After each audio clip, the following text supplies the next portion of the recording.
Good morning, class. Welcome back to the online study of Max Divine Educational Hub. This is Shanaz, your online social studies teacher. So be ready for your social studies class. Okay, let's have a look on the chapter. This is your chapter number 1 from history. ये आपका history का first chapter है, introducing history, यानी कि इतिहास का परिचय. तो आज हम जानेंगे कि हिस्ट्री क्या चीज़ होती है. Let's start. In the words of famous British historian Edward Hallett Kerr, history is an unending dialogue between the present and the past. It means we continue to look at the past to understand our present. History is also described as the study of man's evolution over millions of years. एक famous British इतिहासकार Edward Hallett केर के शब्दों में इतिहास जो है वो वर्तमान और अतीत के बीच एक संयुक्त संवाद है, यानी कि एक कभी ना ख़त्म होने वाला एक संवाद है जो अतीत और वर्तमान के बीच में है. इसका मतलब ये है कि हम अपने वर्तमान को समझने के लिए अतीत को देखते रहेंगे और इतिहास को मनुष्य के विकास के अध्ययन के रूप में भी इसे डिस्क्राइब किया गया है. ये तो था कि हिस्ट्री क्या होती है. अब हम पढ़ेंगे वाई स्टडी हिस्ट्री, कि हिस्ट्री को हम क्यों स्टडी करें. तो हिस्ट्री जो होती है हमारी, वो अतीत और वर्तमान दोनों को समझने में बहुत ज़्यादा इम्पॉर्टेंट होती है. जैसे कि कहीं राजाओं को या राज्यों को या फिर इंसानों का जो जीवन है, उनकी एक्टिविटीज़ हैं, उनके बारे में जानने में जो हमें हेल्प मिलती है, तो वो हमें किससे मिलती है? हिस्ट्री से. इतिहास में पिछली बस्तियों, उनकी अर्थव्यवस्था, सामाजिक और सांस्कृतिक जीवन के बारे में भी बताया जाता है, जैसे कि उन लोगों के कपड़े कैसे थे या भोजन कैसा होता था, कैसा वो लोग खाना खाते थे, या उनकी एक्टिविटीज़ पर एक रोशनी मिलती है हमें कि किस तरीके से पहले क्या काम होता था और अब क्या काम होता है. तो अगर हम शॉर्ट में बताना चाहें उसको, तो ये हमें ये बताता है कि आज हम किस अवस्था में पहुँचे हैं और हमें ये समझने में मदद करता है कि भविष्य को समझने और कल्पना करने में हमें इन्हीं चीज़ों से क्या होता है, मदद मिलती है कि चीज़ें कैसे प्रयोग में लाई जा सकती हैं और आगे कैसे सीखने से इन्हें बदला जा सकता है. और इन्हीं सब चीज़ों को जानने के लिए हमें हिस्ट्री की स्टडी करनी होती है. हमारा नेक्स्ट पॉइंट है सोर्सेस ऑफ हिस्ट्री. अब यहाँ हमें ये समझना होगा कि हिस्ट्री के सोर्सेस क्या होते हैं. हमारी खोज में इतिहास को जानने के लिए हमें पिछली घटनाओं के रिकॉर्ड को देखना होता है और इन रिकॉर्ड्स को ही इतिहास का स्रोत कहा जा सकता है या सोर्सेज ऑफ हिस्ट्री कहा जाता है. इनमें से कुछ रिकॉर्ड साहित्यिक सामग्री के रूप में होते हैं, यानी लिटरेरी होते हैं, और कुछ रिकॉर्ड्स ऐसे होते हैं जो हमें ज़मीन की खुदाई करने के बाद मिलते हैं. तो आइए अब उनके बारे में ही हम आगे जानकारी देते हैं आपको. इसके बाद में कुछ ऐसे दूसरे स्रोत भी होते हैं जिनसे हम हिस्ट्री के बारे में जान पाते हैं. सोर्सेज ऑफ हिस्ट्री को 2 पार्ट्स में कैटेगराइज किया गया है, आर्कोलॉजिकल सोर्सेज और लिटरेरी सोर्सेज. आर्कोलॉजिकल सोर्सेज में आपके fossil remains, tools and implements, edicts and inscriptions, artefacts, monuments and coins, ये आते हैं. और लिटरेरी सोर्सेज में आपके रिलीजियस टेक्स्ट और सेकुलर लिटरेचर, ये आते हैं. अब हम सबसे पहले बात करेंगे आर्कोलॉजिकल सोर्स होते क्या हैं. जैसे कि बिल्डिंग्स हैं, यानी जो इमारतें होती हैं, मिट्टी के बर्तन होते हैं, हथियार, खिलौने, आभूषण, हड्डियाँ, अनाज, पौधों के अवशेष, ये सब चीज़ें इन्हीं आर्कोलॉजिकल सोर्सेज में शामिल होती हैं. अतीत के अवशेषों की खोज करना, यानी जो पिछले हमारी चीज़ें हैं उनकी खोज करना या फिर उन्हें सक्रिय करने का जो विज्ञान होता है, वही हमारा क्या कहलाता है? आर्कोलॉजी कहलाता है. और जो एक्सपर्ट्स इसकी स्टडी करते हैं वो हमारे आर्कोलॉजिस्ट कहलाते हैं. इसी के साथ आपका नेक्स्ट पॉइंट आता है. अब हमने ये तो समझ लिया कि आर्कोलॉजिकल सोर्सेज होते क्या हैं, कौन कौन सी चीज़ें इसमें शामिल होती हैं. अब इसी के अंदर 1 बाय 1 में एक एक पार्ट्स को डिस्क्राइब कर रही हूँ, जिसमें फर्स्ट पार्ट आपका आता है फॉसिल रिमेन्स, जिन्हें हिंदी में जीवाश्म अवशेष कहा जाता है. ये क्या चीज़ होती हैं? लाखों सालों से चट्टानों के या पत्थरों के अंदर जो बहुत सारे जानवर या पौधे या फिर जो इंसान दफन हो चुके हैं, ये आमतौर पर शरीर के कठोर हिस्से जैसे होते हैं, हड्डियाँ या खोपड़ी वगैरह के जो अवशेष होते हैं, वो लंबे समय तक लगातार चट्टानों के अंदर दबे रहने की वजह से वहाँ निशान छोड़ देते हैं. और उसी से हमें आने वाले टाइम में जब खुदाई की जाती है तो हिस्ट्री से रिलेटेड चीज़ें पता लगती जाती हैं, उसी से खोज होती है आगे की जो आर्कोलॉजिस्ट करते हैं. अब हम बात करेंगे नेक्स्ट पार्ट के बारे में, टूल्स एंड इम्प्लीमेंट्स, यानी कि उपकरण और औजार. इंसान अपने रोज़ाना के जीवन को चलाने के लिए, जिसे वो स्मूथली बहुत आराम से चलाना चाहते हैं, तो उसके लिए बहुत सारे कुछ उपकरणों का यूज़ करते हैं या बहुत सारे औजारों का इस्तेमाल करते हैं. और शुरुआत में पहले भी ऐसे ही औजारों का इस्तेमाल किया जाता था, लेकिन तब इस टाइप के नहीं होते थे, तो कठोर पत्थरों से वो कच्चे उपकरण बनाया करते थे. या बाद में कुछ पत्थर ऐसे होते हैं, जैसे ग्रे पत्थर की एक अलग किस्म होती है, उससे भी औजार बनाए जाते थे. इस प्रकार के उन्होंने पत्थरों को और बेहतर बनाने के लिए अलग अलग तरीके से औजार बनाने शुरू किए. जैसे कि आज आपके पास चाकू या ब्लेड होता है और उस टाइम पर वो पत्थर के बने हुए होते थे, काफ़ी तेज़ होते थे और देखने में ये कुछ इस तरीके के होते थे जैसे आपके सामने ये पिक्चर है. Okay, now let's come to the next point, edicts and inscriptions. ये होते हैं हमारे शिलालेख।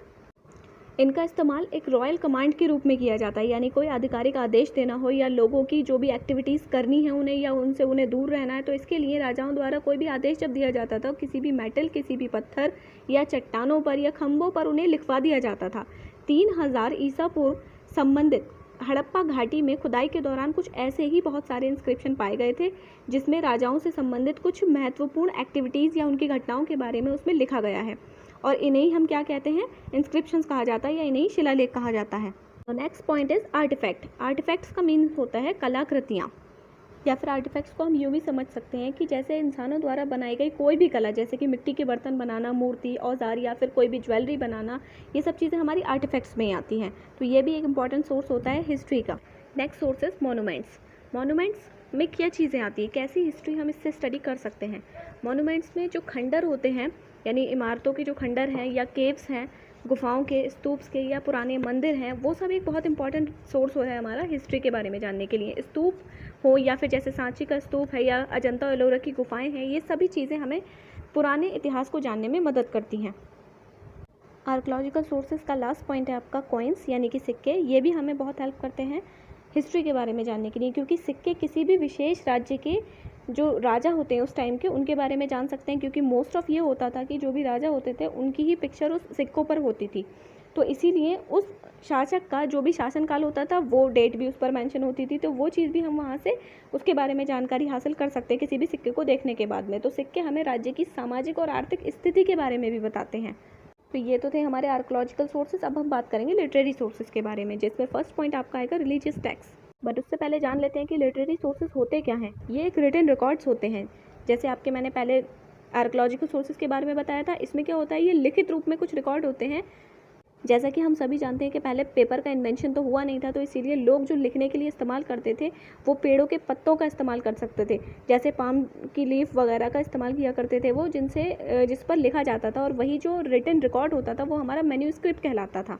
अब जैसा कि हमें पता है कि वो पेड़ के पत्ते हैं तो ज़्यादा समय तक तो उन्हें रखा नहीं जा सकता था। उसमें क्या होता था कि कुछ समय के बाद में या तो उन्हें इंसेक्ट खा लिया करते थे या फिर वो डिस्ट्रॉय हो जाते थे।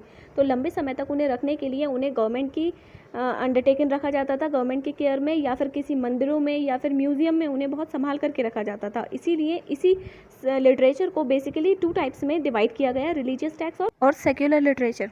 फर्स्ट ऑफ ऑल हम बात करेंगे रिलीजियस लिटरेचर के बारे में। पहले के टाइम में इंडिया में साहित्य के लिए अलग अलग भाषाओं का इस्तेमाल किया जाता था, जिसमें प्राकृत, पाली, संस्कृत और तमिल भाषाएं शामिल थीं। जो लोगों के आपस में बात करने का माध्यम था, उनका जो मीडियम था, वो भी संस्कृत या फिर दूसरी ये जो भाषाएं मैंने आपको बताई उसी से हुआ करता था।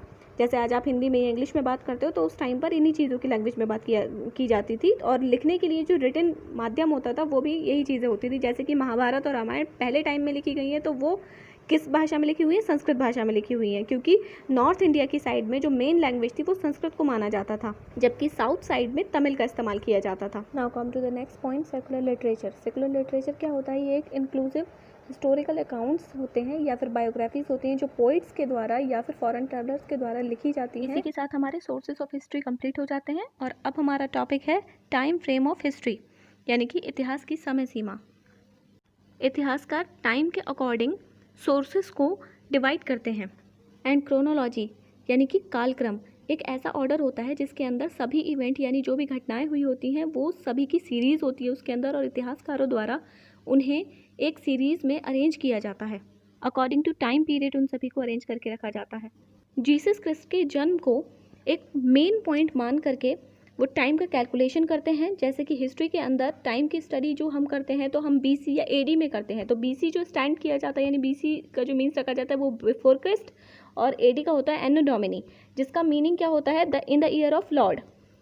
तो इसी तरीके से जीसस के जो बर्थ से पहले के टाइम है उसको हम BC कहते हैं, और जो बर्थ के बाद का टाइम है, उनके जन्म के बाद का टाइम है, उसे AD के नाम से जानते हैं, और उसी के अकॉर्डिंग वो सभी चीज़ों को उस सीरीज़ में लगाया जाता है। अब हमारा नेक्स्ट पॉइंट है ज्योग्राफिकल फ्रेमवर्क, यानी कि भौगोलिक रूपरेखा। किसी भी देश का इतिहास उसके ज्योग्राफिकल फैक्टर्स के सबसे ज़्यादा प्रभावित करता है। जैसे कि भारतीय उपमहाद्वीप में सभी जगह अलग अलग ज्योग्राफिकल फीचर्स पाए जाते हैं।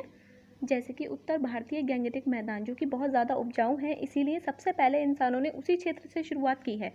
दक्षिण प्रायद्वीपों के पठार या पहाड़, नदियाँ, घाटियाँ, ये सब चीज़ें छोटे छोटे क्षेत्रों में डिवाइड किया गया था इनको। और उत्तर भारत में सबसे बड़ा हिमालय पर्वत और जो कि भारत और सेंट्रल एशिया के बीच में एक डिवाइडर के रूप में काम करता है। पहाड़ों में ट्रैवलिंग के लिए मार्ग बनते थे जिसके माध्यम से विचारों, परंपरा और संस्कृति का आदान प्रदान होता था। यहाँ पर दो मेन ट्रेड रूट्स यानी कि दो मुख्य मार्ग ऐसे बनाए गए थे जिसे व्यवसाय के लिए इस्तेमाल किया जाता था, जिसके अंदर उत्तर पथ और दक्षिण पथ दो मार्ग थे। ये एक जो पहला मार्ग है उत्तर पथ, ये हिंदू कुश पर्वत से लेकर के गंगा तक फैला हुआ है, और जो दूसरा दक्षिण पथ है वो आपका गुजरात से लेकर के पाटलिपुत्र के पूर्वी हिस्से तक फैला हुआ है। Historians used to source of interpret the history according to the periods and enabled us to learn about the past. इतिहासकार पीरियड्स के अकॉर्डिंग इतिहास की डेफिनेशन देते थे, उनके जो सोर्सेज का इस्तेमाल करते थे पता लगाने के लिए, जो अभी मैंने आपको बताया भी था कि जो हिस्ट्री के हमारे सोर्सेज हैं जिससे हम सभी चीज़ों का पता लगा सकते हैं कि पहले क्या होता था और अब क्या होता है, तो उसके बारे में हम जो ईजिली जान पाते हैं वो इसीलिए जान पाते हैं क्योंकि उन्होंने ये सारी चीज़ें पीरियड्स के अकॉर्डिंग डिवाइड की हुई थी। इसी के साथ हमारा ये चैप्टर फिनिश होता है। ये चैप्टर आपका कंप्लीट हो चुका है। You can concern all your queries and doubts related to the chapter only during your class time on my personal number 8077673415। As you all know कि अगर आपको कोई कंसर्न या क्वेरी है तो आप मुझे मेरे पर्सनल नंबर पर मैसेज के थ्रू आप अपनी क्वेरीज को कंफर्म कर सकते हैं। Okay, now let's discuss about the homework. तो आज का जो आपका होमवर्क है उसमें आपको इस चैप्टर की एक्सरसाइजेस और क्वेश्चन आंसर कंप्लीट करने हैं, जो मैं आपको एज अ PDF अभी सेंड करूँगी इस वीडियो के बाद में। ओके, पहले अच्छे से वीडियो समझिए, चैप्टर समझिए, उसके बाद में आपको होमवर्क मिल जाएगा। Okay, and be prepare for test and it's time to say goodbye. Thank you, see you soon.